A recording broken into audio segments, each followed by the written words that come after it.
Welcome to the Bookish Hour with your hosts, Sarah E. Burr and J.C. Kenney.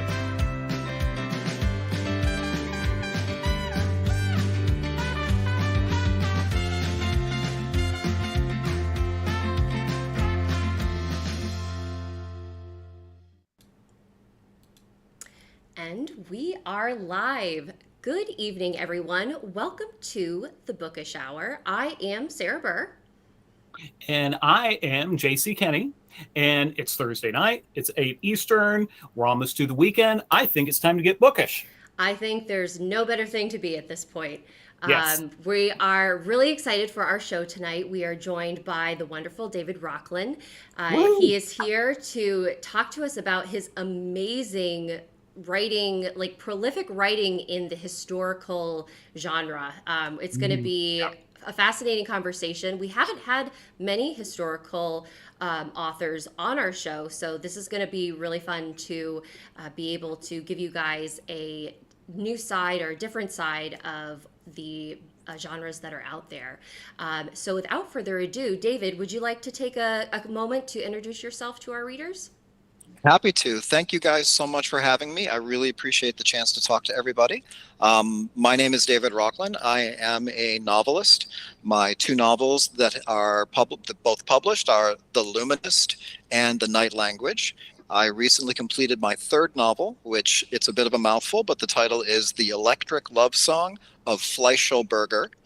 So that is on submission now. And I also completed a craft book for writers to just take them through the writing process as I experience it in the hopes that it helps them with their own writing journey. It's called The Right Formula, and that corresponds as well to virtual and a physical retreat I'll be establishing later this year. Folks can find me at The Right Formula on Instagram and on Facebook, and it's sort of just a big coalesced writing life. Excellent. Well, that's the best way to be, I think. Having your writing be a part of who you are. And I'm really curious, David, how did you fall in love with the historical aspect of your books, and what drew you to writing historical fiction? I wish I knew. It's funny. I certainly didn't set out to write in the historical context. And in fact, when I began to grapple, and that's really kind of how I look at it, it wasn't so much that one day I woke up and said, I must write. It was really more like I always knew that it was in me. I had a grade school teacher who encouraged it, who saw something in me well before I saw anything in me, and said that she would see my name in print one day, she was sure.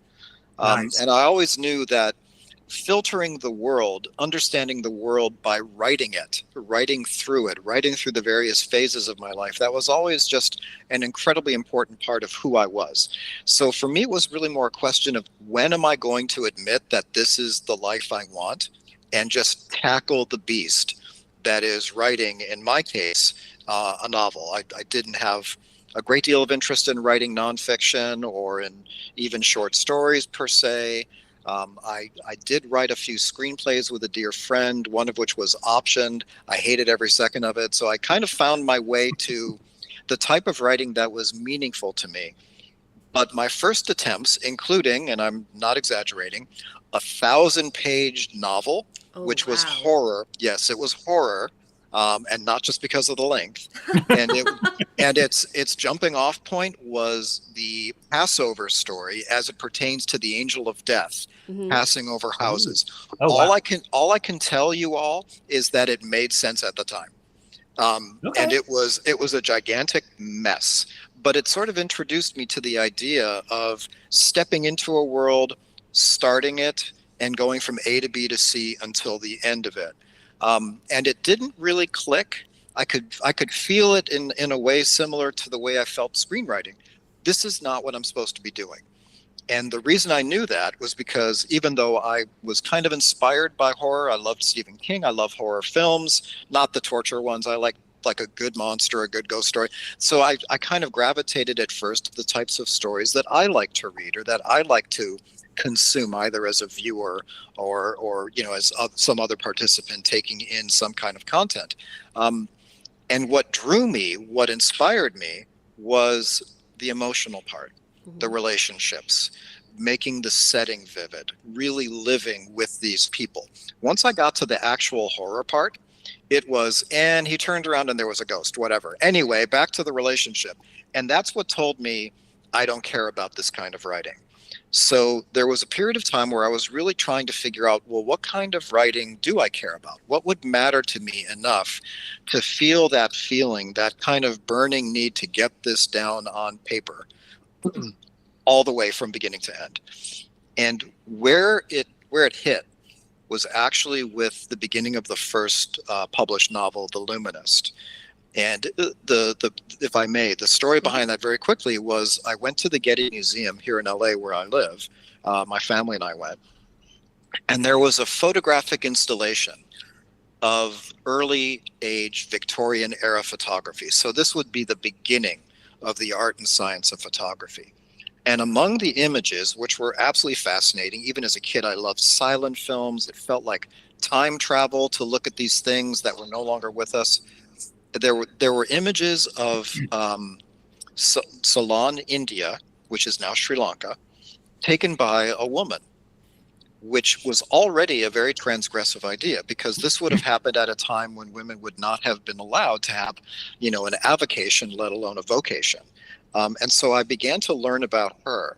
Her name was Julie or Margaret Cameron, and she became the basis of the character of Catherine in The Luminist, who loses a child at birth and is faced with the idea that the only thing that she would be able to do in order to hang on to the memory of her child would be just to rely on her memory, which is a frail, fraught thing. And so what emerged from just a simple visit to the museum was this notion of a woman who basically said, I defy the way the world takes things away from us. I will not lose a moment that I would hold still ever again. And this is how I'm going to do it, with this thing that wasn't even named yet, but became photography. And what I realized through that was the idea of going back and inhabiting a life and a period that has nothing to do with my life or my time, that is already gone, that can't possibly be retrieved, that can only be imagined into existence. That was the buzz. That was the thing. And that's what carried me through the writing of that one, the writing of the second one, and then the writing of the third one. They all kind of start with an image in my head, and that image meets a little fact that I learn about that situation. They collide. I never know when it's going to happen. Sparks get thrown up, and before I know it, I have a book idea. Wow. That's kind of how it functions for me. That the way that you describe your finding these lives of others and wanting to, experience their lives and bring them to the page. As I was, looking through your work, I was reading The Night Language and trying to how you took a moment in history, and kind of doing a little bit of homework on the time period that The Night Language is set in. You have this expedition that has gone into what is now present day Ethiopia, and you have this young man who, in regards to history, there's not a whole lot about him, but you've created this amazing story. And I was hoping that you could kind of share with our audience members, how you met your characters in The Night Language, and how their story kind of unfolded for you. Yeah. Oh, no. First of all, thank you for those really gracious words. I really appreciate it. The Night Language, which is the story of a love between two young black men in Queen Victoria's court in the 1800s in England. The idea for that came out of the research for the first one. Okay. I was lucky enough to be able to finagle my way into the Getty Museum archives, where they had the vast majority of photographic images taken by Julia Margaret Cameron during the course of her life. Among those images was the image of this young boy, maybe 10 or 11 years old, this young black child who was dressed the way a colonial white person at the time would have imagined, quote unquote, an African, without any regard to what continent they're actually from, would have imagined they would look like. So it was animal teeth. It was a spear. It was a jungle background. It was offensive on multiple levels to anybody with sort of a more modern sensibility and, more of a 20th, 21st century context to look at a photo like this. But there was something about his face that would not leave my head. He was forlorn, he was lost, he was terrified, but he was pissed. And anybody who's a parent has seen the face. You know the face, right? It's the face of, I know you're tired, but you have to get up at school, and I know you don't want to get up. It's that face. And there was something about him that was so vulnerable, but at the same time incredibly defiant. And I'm like, I don't know who this child is. I may never find out who this child is, but I really need to know who he is. So I put that whole idea aside because I had a novel to work on, which was the first one, The Luminist. And when that was finished and when the book was acquired, when my agent took it to market and a publisher acquired it and we knew that it was going to find a home, of course, the question then was, now what? What's the next one? And my head turned back to that image. And so I began to do a little research on him. And what I learned was he was the son of the emperor named Tewedros of Abyssinia, as you say now, Ethiopia. What happened, kind of in a very brief nutshell, is that Tewedros was a Christian and was a zealot. And he actually reached out to Queen Victoria to say, you're my Christian sister. I'm surrounded by Muslim countries. I need to start war with them to force conversion. Send me weapons. And Queen Victoria, having been around the block once or twice when it came to running countries, sent a small delegation to say, yeah, no, we're not going to do that. We're not going to arm you and start a war and, as proxy. He was outraged and held the delegation hostage. By a vote of parliament, England invaded and decimated the country in a matter of days. Tewedros died. In the novel, it's dealt with differently. And Alamayu, who is the main character of the Night Language, was taken by, if we can imagine this for a moment, he was taken as a child by the forces that just killed his family and destroyed his country. He was taken from the only home he'd ever known by people who he'd never seen before, who he did not speak their language, put on a ship and taken across the sea to, as it's described in the novel, an unimaginable city, which was London. So in life, he was a child, became a ward of Queen Victoria, and in life, this is not a spoiler alert, died when he was about 16 or 17 years old. And so there was the image, which was the photo, and there was the spark, which was he never got a chance to live. Everything was taken from him. And so those two things collided, and I knew a couple of things. One, he needed to be older, because what I wanted to do was imagine into existence the life that he never got to have. Mm-hmm. And so that's really what the Night Language became. What was interesting was it was never a love story until about the fourth draft. There was a character on board in the first drafts. He had no name. He had no lines. He had nothing. He was just simply in the galley of one of the ships. He was also black. And so Alamayu's attention was drawn to him across the galley, and he basically looked at him and realized there's only one other person here who looks like me.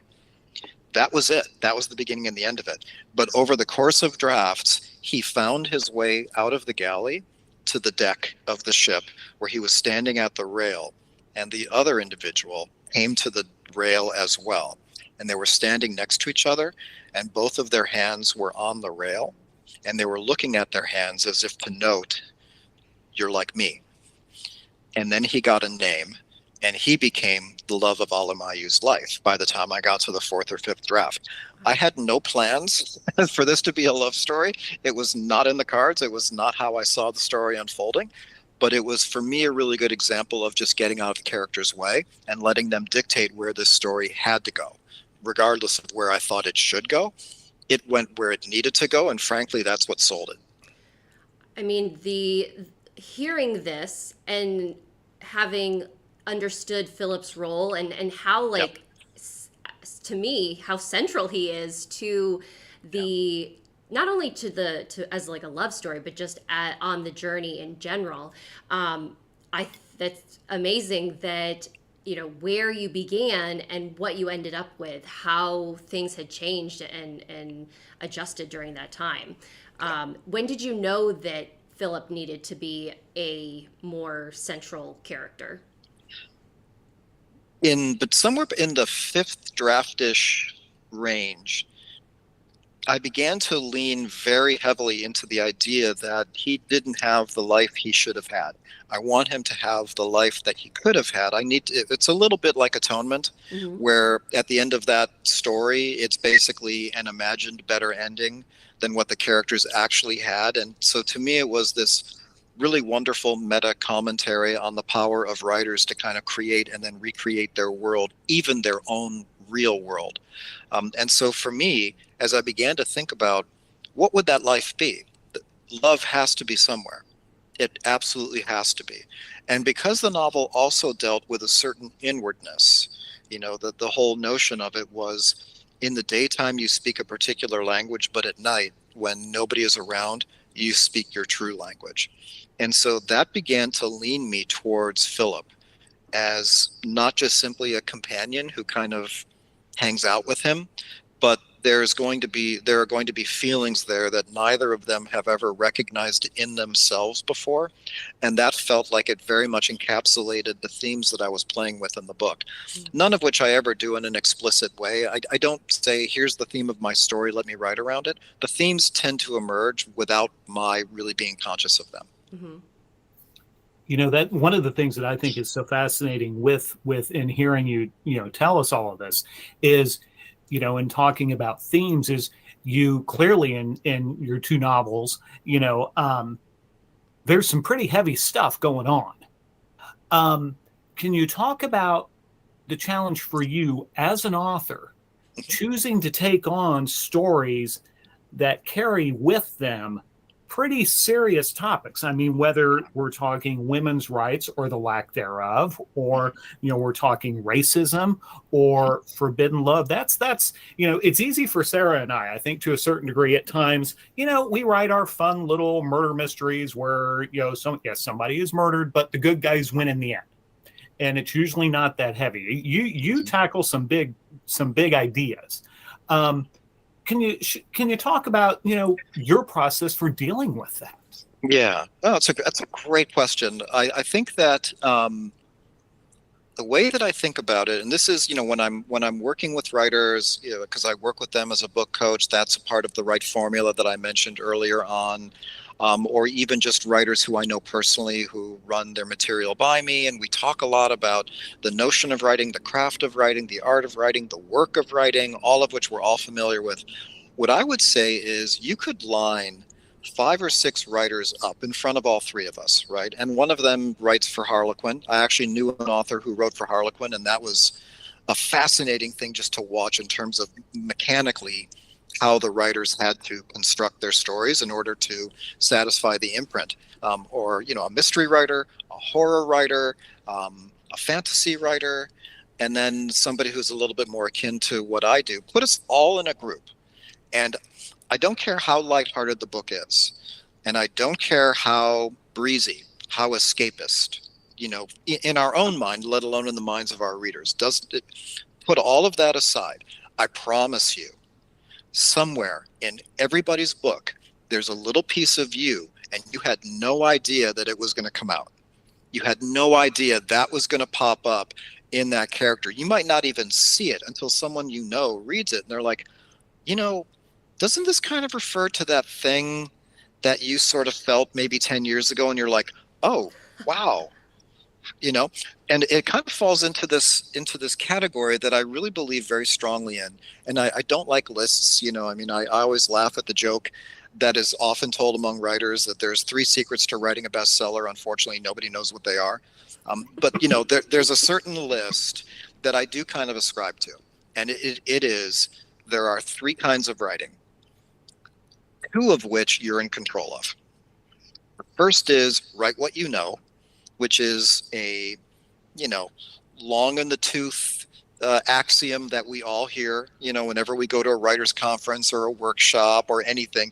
Write what you know. And usually we think about that as kind of write a thinly veiled account of your own life. You know, write, your character is not Jim, it's Pim, you know, and it's in you, and they grew up in your hometown, but it's a slightly different name. So that's kind of writing what you know. The second type is write what you don't know, which is speculative fiction, something that you've never done before, you know, a story that you feel like you're completely making up. And then there's that sneaky third way. And I think that every writer does it, whether they're aware of it or not. And that is write what you don't want anyone to know. It's in there no matter what we do. And so for me, I tend not to worry too terribly much about dealing with heavier issues. I don't think too much about, oh my God, is this going to be too depressing, or is this dark, or is this, you know, very dense? Is this emotionally more demanding than perhaps people want? You know, I get, and I'm sure you guys have found this too, you know, having the experience of publishing your work, there's an audience for a lot of different kinds of writing. And some audiences will not cross over and tolerate a different type of story, and that's okay. You know, that's okay. I know people who will only listen to punk. That's it. And I'm like, that's fine. If it makes you happy, that's great. I think you're missing a lot if you don't listen to jazz, but cool. Listen, do what makes you happy. So I think that if you are approaching your material from the standpoint of, is this the thing that keeps me awake at night? Is this the thing that I am burning to put down to the point where I can't do anything else until I finish this? Like, the idea of not doing this is unimaginable to me. If you're willing to follow that voice, you're going to find an audience, and they're going to be fine with however dark you are, as long as you're not, like, you know, misogynistic and awful, in which case, you know, please spare us all your written thoughts. But if you're following a true passion, a true calling, then yeah, you may deal with heavy themes. That's okay. Deal with them in a thoughtful, exploratory, depthful way. You're going to find people who are going to be like, I see myself in those pages.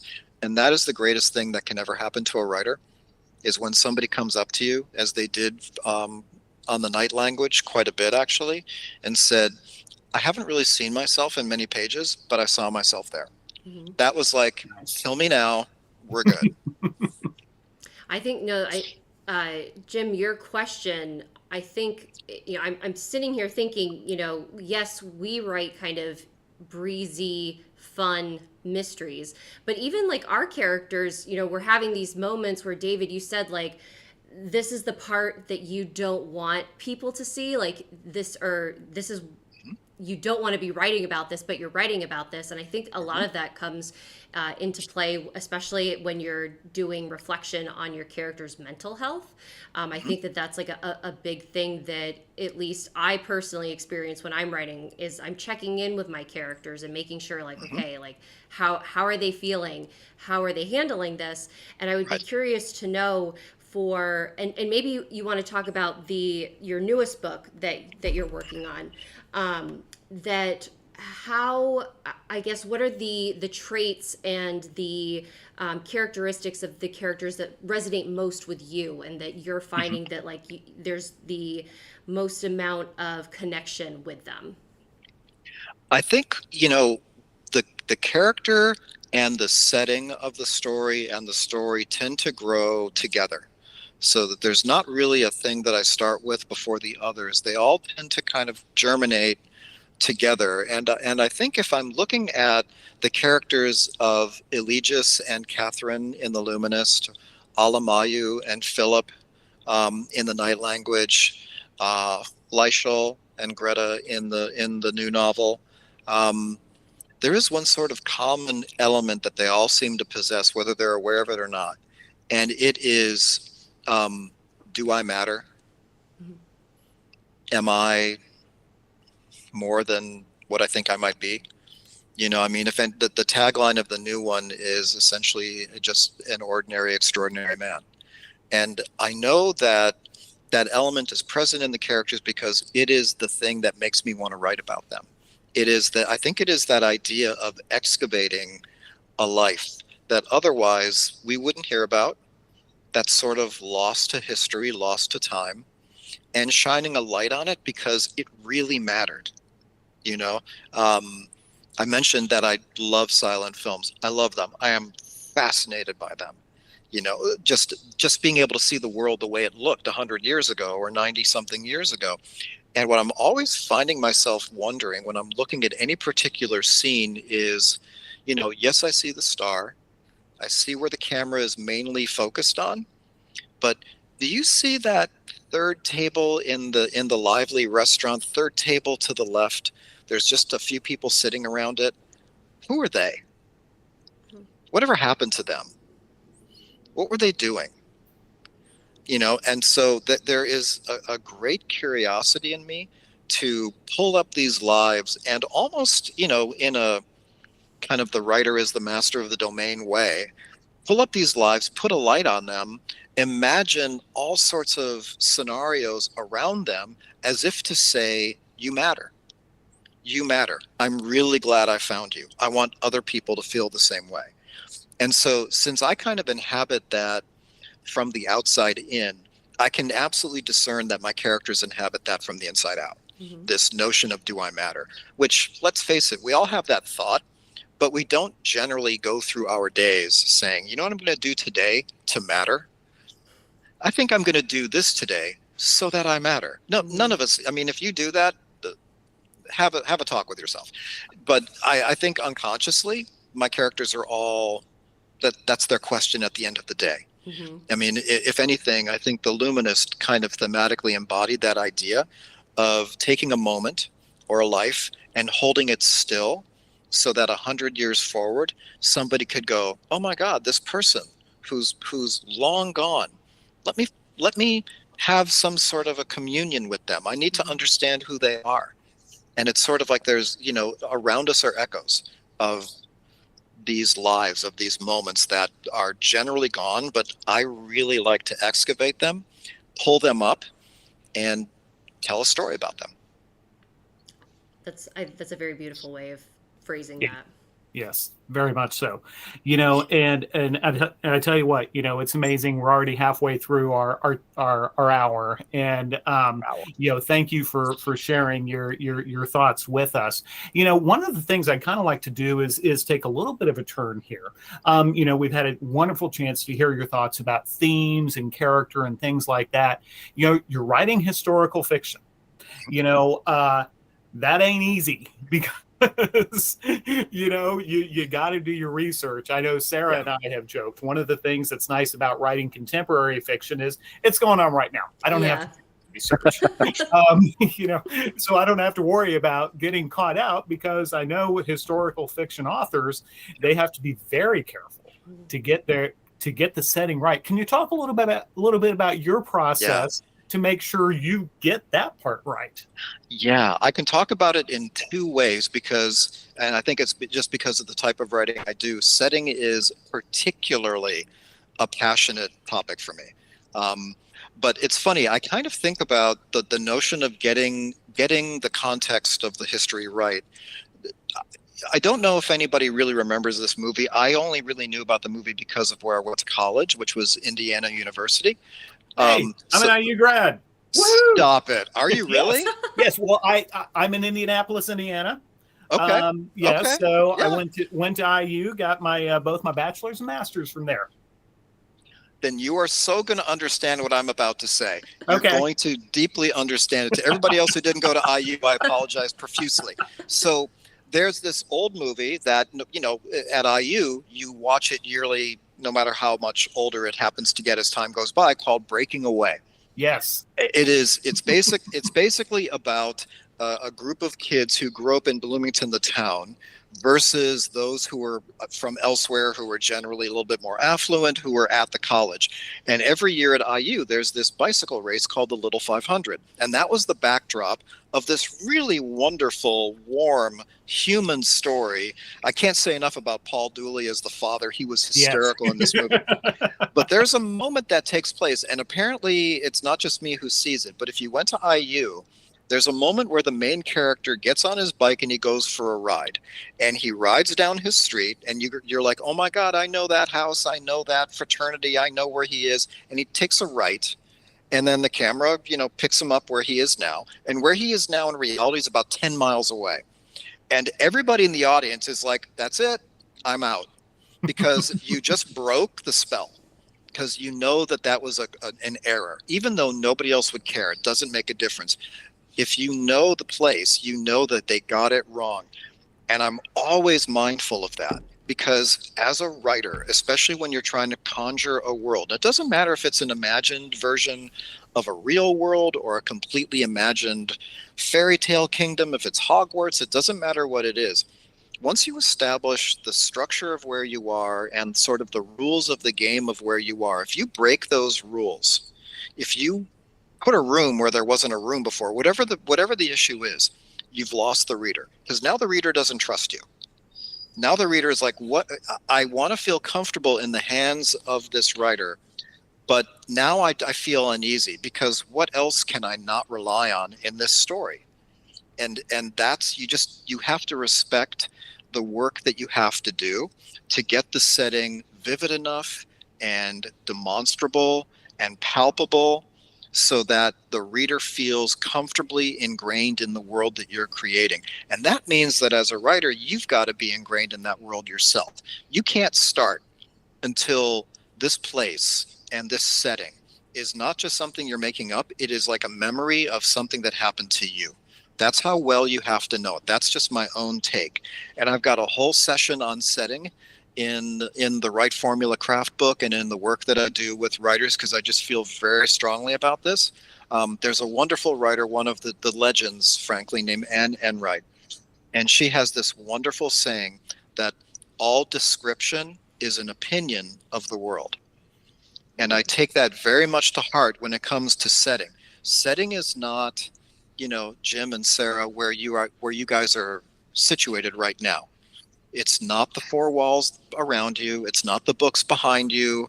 It is what you think about them. That's the difference between, here's where the story takes place, and setting, which in historical context is vital.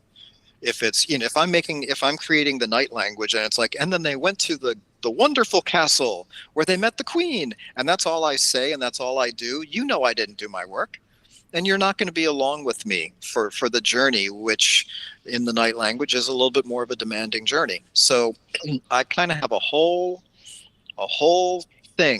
theory about how to make the setting, how to earn it. It's called earning the fact.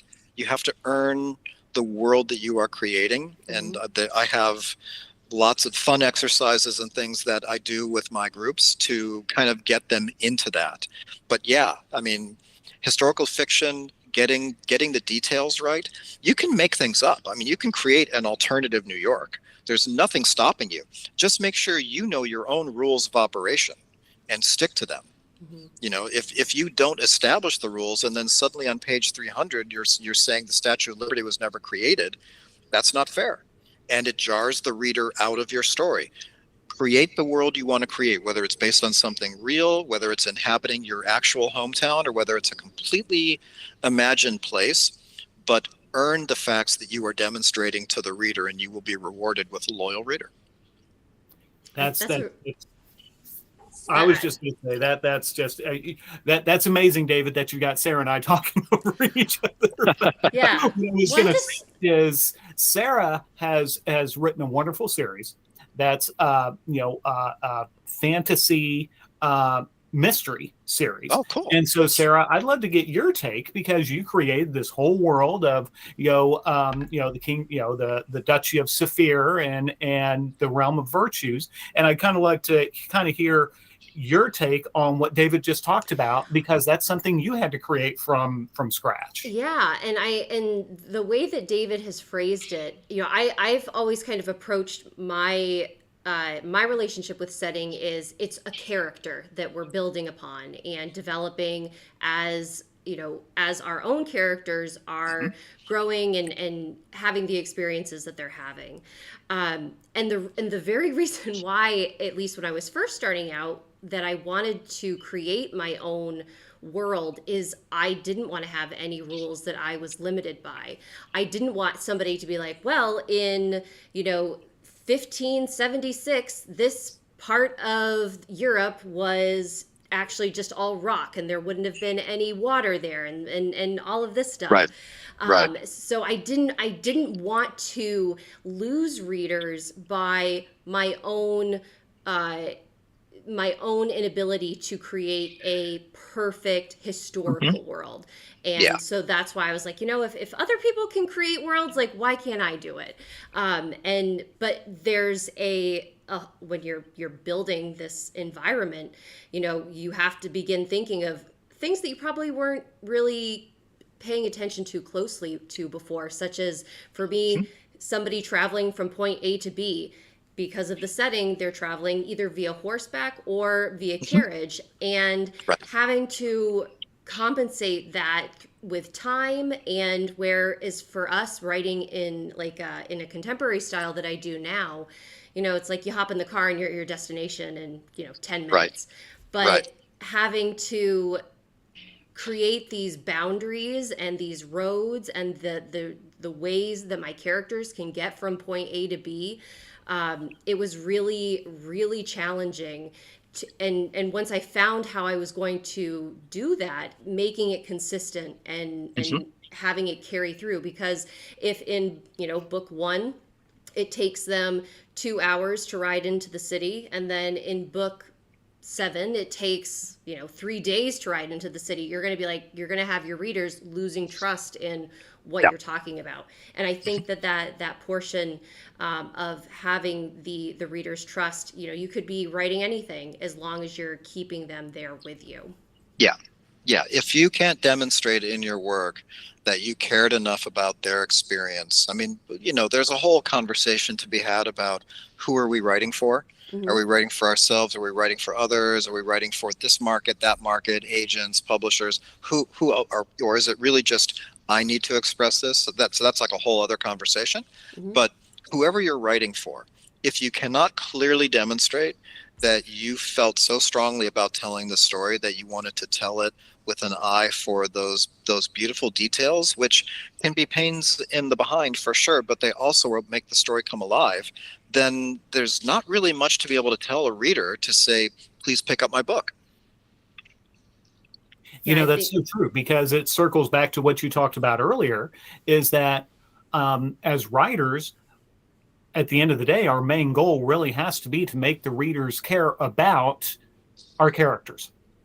And if we can't do that, then we failed them. And so we do have a question, David, that one of our viewers asked. Do you find it harder to write? This is from Farmhouse Reader. Do you find it harder to write at certain times of the year?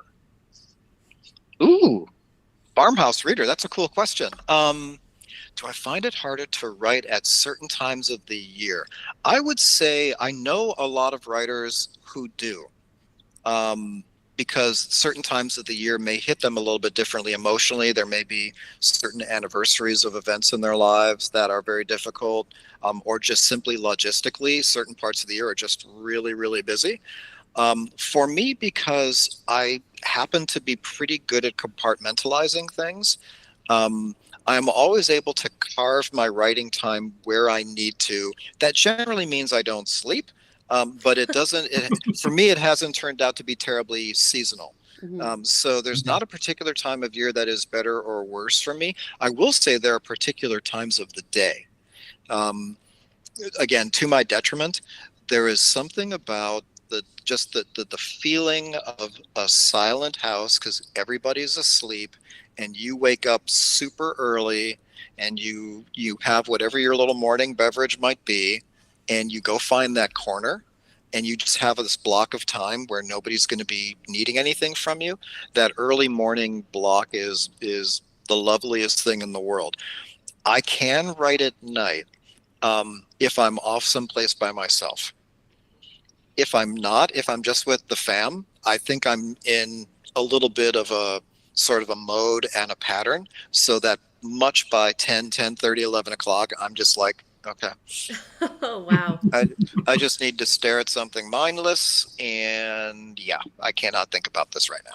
But when I will say this, when I am into the book, when I am in the midst of writing, there's really never a time that I'm not writing, even if it's just my mind is churning it. And this, I just want to send this out to all the folks out there who think of themselves as writers as well as readers. If you're staring at the wall for 5 hours thinking about your story, you're writing. Don't be so hard on yourself. It doesn't mean pen to paper, fingers to pad, every second of every day. That story is burning in you. You're thinking about it. You're writing it. Trust. Don't bang on yourself. I'm going to listen to that on repeat. That is going to be my make it your new ringtone. mantra. Yes. Make it your ringtone. Because there is so much, and again, kind of talking about the emotions that we go through as writers when we're having these experiences, is there are those times where, and David, when you had talked about, do I matter? There are definitely those times where if I'm not putting out new words, it's like, what am I doing? I'm not a writer. Yeah. Like, yeah. I'm this is detrimental to my career. Like, I'm not working hard enough. But when I think about how often I'm thinking about my books, it's like that has to count for something. Absolutely. And so yeah. I'm glad to know that that's approved. Yes. No, that there are these emotional states that we all find ourselves in. I do sessions on this with my writers and with folks who will be coming through the right formula on like criticism, rejection. And part of it is dealing, those are the obvious issues we all are going to run into. If we burn to write, right? And that's not by choice. For those of us who consider ourselves writers, we write because we have to. Publishing it is a whole different thing. That's a decision we're making. Nobody's forcing us to do that. And if you decide you're going to put it out in some fashion, however you do it, whether it's traditional publishing or self-publishing, you're going to get rejection. You're going to get criticism. It is a part of the deal. And so, but in addition to those things, it is the compare and despair concept. It is the imposter syndrome. It is just the things that we put ourselves through. And it's like this sort of guilt and kind of self-shaming thing of like, oh my God, I haven't written anything today. How can I call myself a writer? Because you're thinking about the fact that you haven't written anything today, which means that's on your mind, which means you're a writer.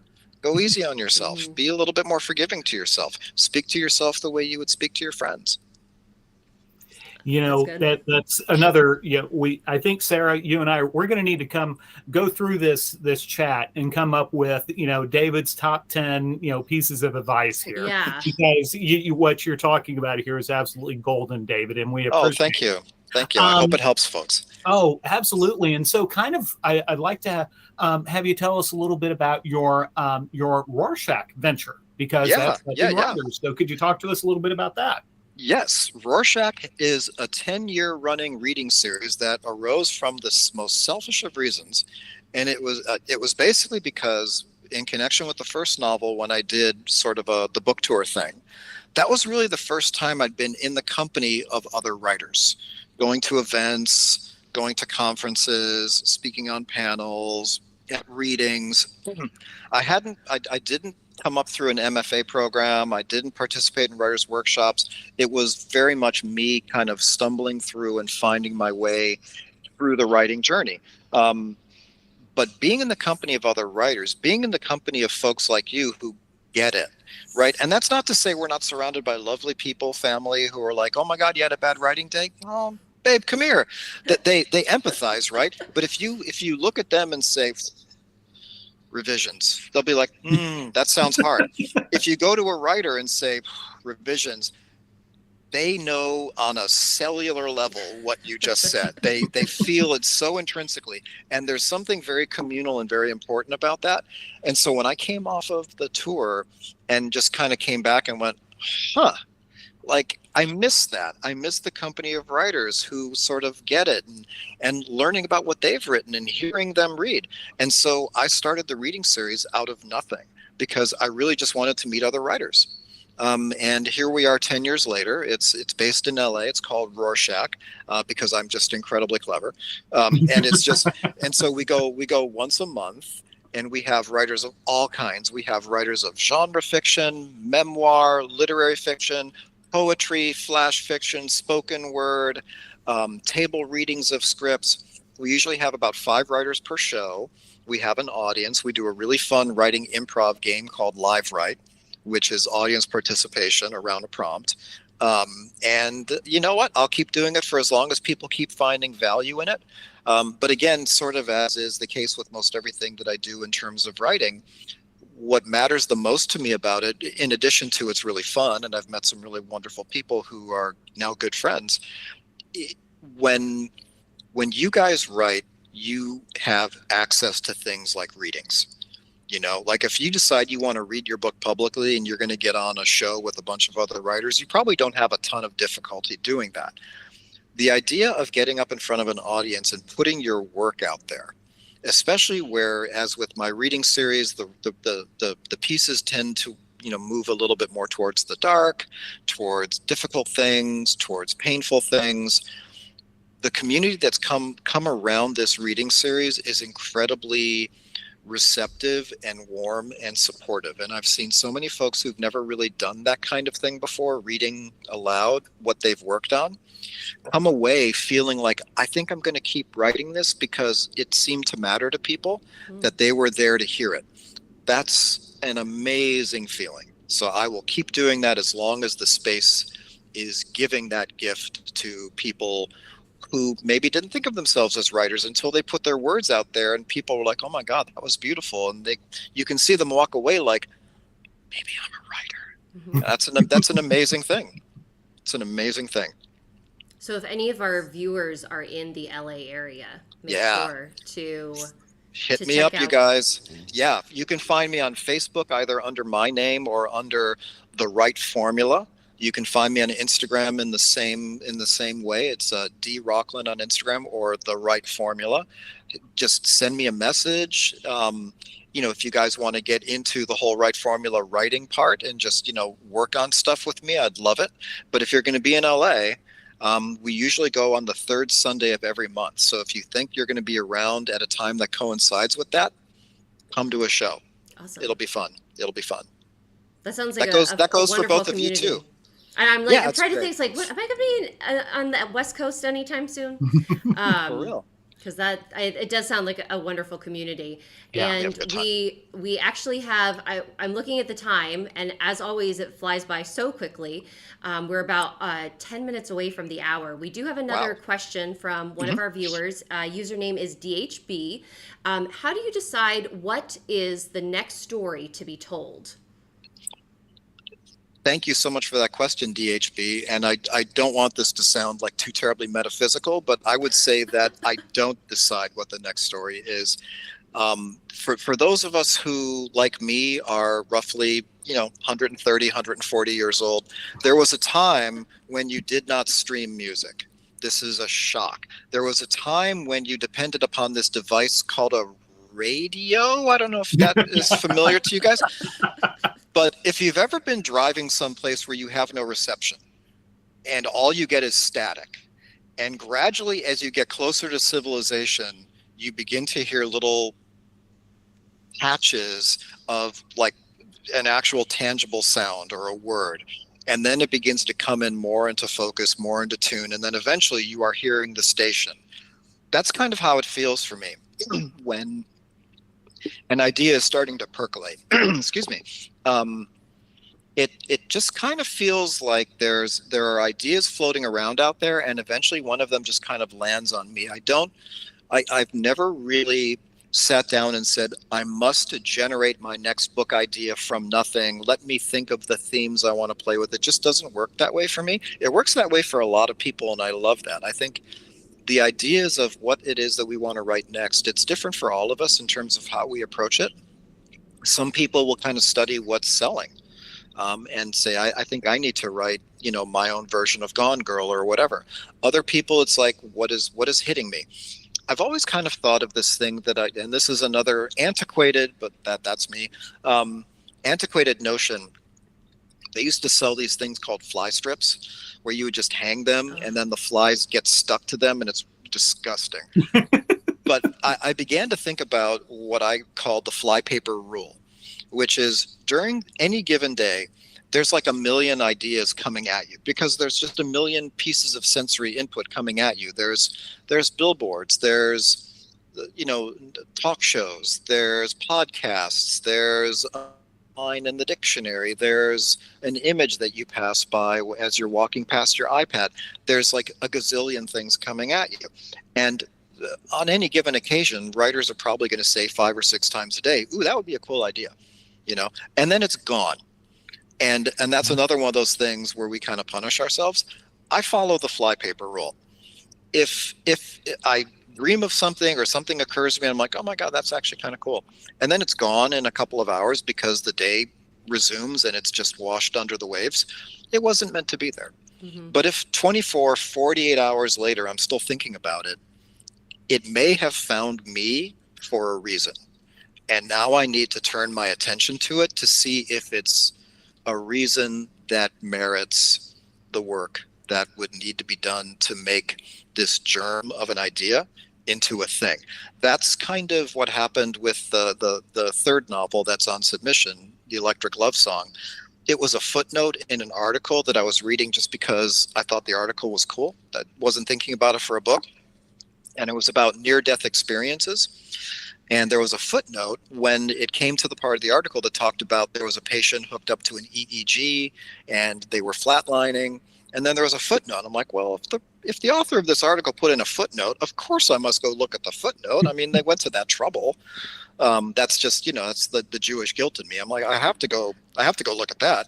And the footnote basically said that the person who is generally credited with creating the EEG did so by accident because they themselves, at essentially in the early 20th century, had their own near-death experience. And I'm like, well, I have to follow that rabbit hole. I can't just leave that there. And so I followed that rabbit hole, and that is essentially what led to the new novel. So it was 48 hours later, 5 days later, a week later, I could not stop thinking about this life, again, a life that is lost, that nobody's ever heard of this person who essentially followed his own white whale.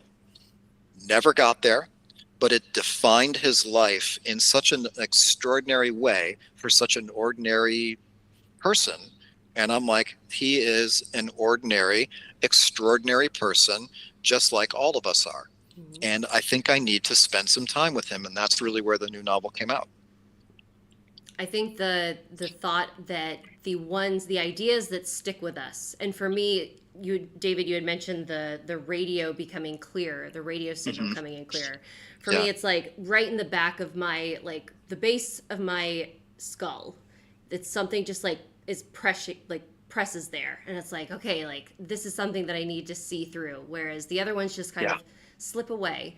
They do, yeah, and that's okay. I mean, we yell at ourselves like, "Oh my God, that I can't remember my dream last night. It would have been amazing." It would have been, yeah. But it wasn't because it didn't stay. So don't worry about it too much. Perfect. Yeah, well, David, this has really been a magical hour. Thank you. This has been such a treat. Chatting with you.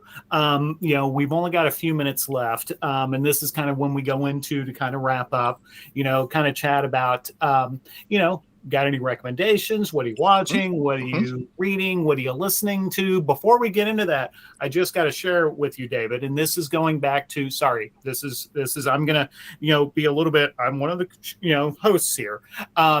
Going back to Breaking Away. When 30 years ago, when my wife and I adopted our first cat, we named him Jake because of Paul Dooley's character in Breaking Away and how he insisted on the cat being named Jake. If you don't know what I'm talking about, That's why watch you got the to go murder. watch Breaking Away, among The, other the, wonderful things. the single best line in that movie is Paul Dooley's when Dennis Christopher's character says, did you know that, I think it was, I forget what the Italian word was, but did you know that the Italian word for fly is blah? And Paul Dooley says, did you know in American it's pest? It was just, he was the quintessential dad. Yes, He yes. was every dad I've ever met. Yeah, absolutely. Yeah, it's folks, do yourself a favor, check it out. It is Dennis Quaid earlier in his career, London Yes. Christopher. Yeah. Just so many wonderful, wonderful folks. And so, anyway, so on that line, Sarah, what are you watching? What are you watching? What are you reading? What are you checking out? I know you went to a live performance. Oh yes, recently. I did. I'm trying to think of like the last time that we did our show. Like I think I'm still watching the same TV shows because it's only been 2 weeks and we're like juggling a couple of them. But yes, I went into I'm a big podcast lover. I absolutely love listening to true crime podcasts. I had the opportunity to go into Manhattan and watch it was called The Deck Investigates. And actually today they dropped the live show on the podcast platform. So like people who couldn't attend live can go listen to this story. And it was basically a 2.5 hour live documentary, like just displayed out and talked through. And the host had her whiteboards with all of her Cool. evidence posted up and was showing like, here was where the body was found and here's where this guy lived. And it was really amazing to see how and she's an investigative journalist, so she's not somebody that's on the inside that has access to police information. It's she's a civilian trying to gain answers on this case that was from 1984, and it was so frustrating because it's literally solvable. Like they have the DNA and the prosecutor's office just won't do anything with it. And so a big campaign of the podcast and of the show was sign this petition so that we can pressure this prosecutor's office to do their job. And again, it was called The Deck Investigates. You can actually listen to the podcast now on wherever you listen to your podcasts. It's fabulous. Highly recommend it. Very cool. And as for what I'm reading, I've been on a manga kick, as I talked about last time we met. I just got this new book today. It's called Skip and Loafer. George picked it up for me. It's like it was on display at Barnes & Noble. He's like, I thought you might like it, and I'm already like halfway through it. So nice. Those are my recommendations. Nice. I've had my time where I'm watching a bit of anime. Some of it just kind of goes a little far over the top for me, but some of the legendary stuff like Akira, I loved that stuff. It's been a minute since I've really watched like true anime or read manga, but what am I watching? So my wife is a psychoanalyst, so feel free to insert your own joke right there. And so generally, since we hang out together at night, since during the day we're both super busy, she usually kind of picks what we're watching, and in her words, I cannot watch anything emotional. I just can't. That's what I've been doing all day. So it's usually fairly escapist stuff. Now, there are certain things where it's like, I'm sorry, I just can't watch this. I feel like I'm literally eating cotton candy and I just can't do it. But one show that we watched, and Sarah kind of reminded me a little bit of what you were just saying, was Only Murders in the Building. Oh, yes. Love it. And it was really fun. I mean, it was just, to me, it was just, you're watching these old pros doing what they do better than anybody else can do it. And it was just like super fun and breezy. But at the same time, you kind of care about them. And I'm like, this is actually a lot of fun. It's good. If it were up to me, I'd be watching, The Last of Us, although I'm not a video game person, but, darker. That's usually where my head goes, or Old Silence. In terms of reading, when I'm writing, I generally am not reading because I don't want all the voices conflicting with each other in my head. So I would say right now I'm reading it's a little bit of a true crime. It's essentially a journalistic account of a murder that took place in Paris in the mid 30s, and that's research for the possible next book that I'm kind of feeling very drawn to. After which I'm going to be reading a biography of Georges Méliès, who was the silent film pioneer, because he may feature in the story. So that's kind of on tap. The last novel that I read was Anne Patchett's State of Wonder, which was an absolutely gorgeous, extraordinary book. Cannot recommend it highly enough. Excellent. Well, fabulous. Thanks so much. Jim, what about you? Yeah, so I'm on a little bit of back to an Elmore Leonard kick. So I am watching Justified, which is that was a great series. Yeah, I've never watched it before, but the character Raylan Givens is one of Elmore Leonard's characters in a number of different short stories and books and novellas. So I just started watching that, and it's a lot of fun. Elmore Leonard is one of my absolute heroes in writing, so it's just been a blast so far. Great writer. Yes. And what I'm reading is an advanced review copy of a cozy mystery called Tag Me for Murder by an author named Sarah Burr, which comes out April 25th. Congratulations. Yes, it's Sarah's latest in her Coco Klein mysteries, and it's a lot of fun. It is kind of to what we talked about earlier. It's kind of that breezy, fun, escapist, wonderful characters. And Sarah, I'm loving it. Unfortunately, I'm also in the middle of edits, so it's taking me a while to get through it, but I can't wait to post the review. So look forward to April 25th. You should, when you were talking about it, I was like, what book is he reading?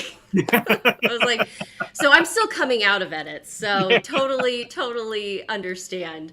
I can't wait for it to come out. Congratulations. Thank you. I'm super excited. And this, I can't believe our hour's already up. Again, what Jim had said, this was magical. Like the information that you had shared with us, and the insight, and even just like the poetic way of which you speak is very, I can see how it flows right into your writing. Thank you. So it was a pleasure to have you with us. Thank you, David. Thank you so much to our viewers who joined us live. And for the questions that we got from our audience, thank you. It's always so wonderful to check in with you guys as we have these shows. I do want to remind everyone that next week we're going to be back for a 2-night event. It's going to be super exciting. We're celebrating our year anniversary, if you can believe it, on a year of being bookish. And congrats. It's going to be a wonderful, it's 7 p.m. on Tuesday and Thursday, so it's a little bit different than our normal 8 p.m. time slot, but we've got a fabulous lineup joining us. I have a little trailer that'll play at the end of our show tonight, so make sure that subscribe so you can stay connected. And David is on Facebook and Instagram. Make sure you connect with him there, and the Write Formula, especially for our writer viewers. Sounds like David has many things that he could share to help you on your journey. Yes, so, absolute gold. So again, David, thank you so much for being here. Everyone, have an enjoyable rest of your Thursday. Have a wonderful weekend, and we will see you next week. Thanks, everybody. Have a good night. Thanks, folks.